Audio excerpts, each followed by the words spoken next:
16 दिसंबर 2012 रात के लगभग 9:30 दिल्ली, भारत की राजधानी।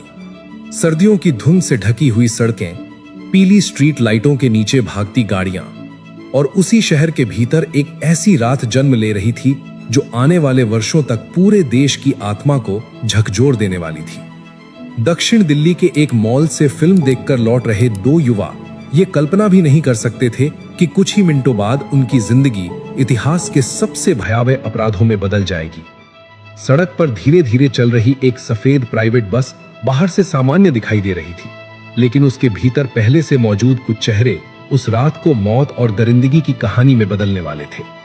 दिल्ली की ठंडी हवा के बीच वो बस शहर की सुनसान सड़कों पर दौड़ने लगी और उसके साथ शुरू हुआ वो इंसानियत के खिलाफ वो हमला जिसने पूरे देश को अंदर तक तोड़ दिया।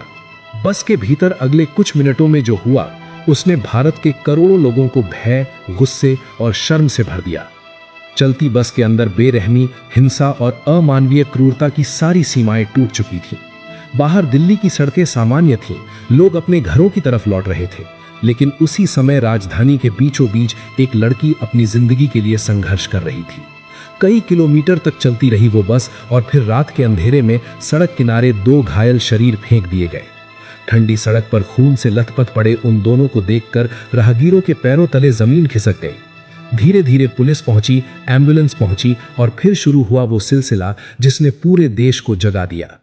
अस्पताल के बाहर मीडिया की भीड़ जमा होने लगी, कैमरों की फ्लैश चमकने लगी, दिल्ली पुलिस पर सवाल उठने लगे, राजधानी की सुरक्षा पर सवाल उठने लगे और पहली बार पूरे देश ने महसूस किया कि ये सिर्फ एक अपराध नहीं बल्कि पूरे समाज की असफलता थी।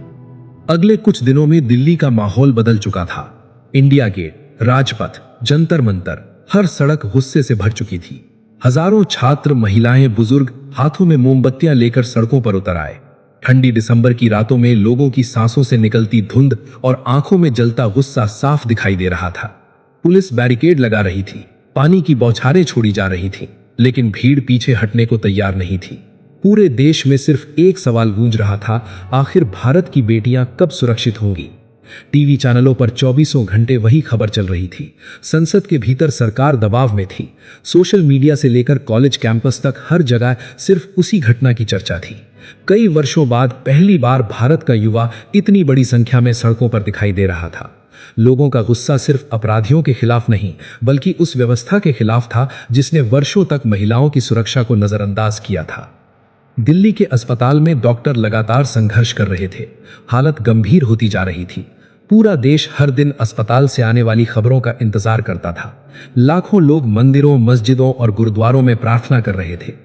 लेकिन 29 दिसंबर 2012 सुबह की शुरुआती घंटे सिंगापुर के अस्पताल से आई एक खबर ने पूरे भारत को सन्न कर दिया। देश की वो बेटी जिंदगी की लड़ाई हार चुकी थी। टीवी स्क्रीन के सामने बैठे करोड़ों लोग खामोश हो गए। दिल्ली की सड़कों पर फिर भीड़ उतर आई, लेकिन इस बार गुस्से के साथ एक गहरा शोक भी था। मोमबत्तियों की रोशनी में रोते हुए चेहरे दिखाई दे रहे थे। कई लोग सिर्फ आसमान की तरफ देख रहे थे, जैसे उनके पास शब्द ही खत्म हो चुके हों। उस रात भारत ने सिर्फ एक लड़की को नहीं खोया था, उसने अपनी सुरक्षा व्यवस्था पर भरोसा भी खो दिया था। इसके बाद देश के कानूनों में बड़े बदलाव शुरू हुए। फास्ट ट्रैक कोर्ट बनाए गए, महिलाओं की सुरक्षा को लेकर नए कानून लाए गए, आपराधिक कानूनों में संशोधन हुआ। पूरे देश में पुलिस व्यवस्था और महिला सुरक्षा पर नई बहस शुरू हुई।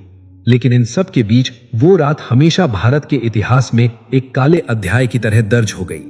16 दिसंबर 2012 सिर्फ एक तारीख नहीं रही, वो एक ऐसा घाव बन गई जिसने पूरे देश को ये सोचने पर मजबूर कर दिया कि सभ्यता और आधुनिकता के दावे करने वाला समाज आखिर अपने भीतर कितना अंधेरा छुपाए बैठा था। दिल्ली की वही सड़कें आज भी मौजूद हैं, वही बसें आज भी चलती हैं, वही ठंडी हवाएं आज भी दिसंबर की रातों में बहती हैं, लेकिन उस रात की चीखें आज भी भारत की यादों में गूंजती हैं।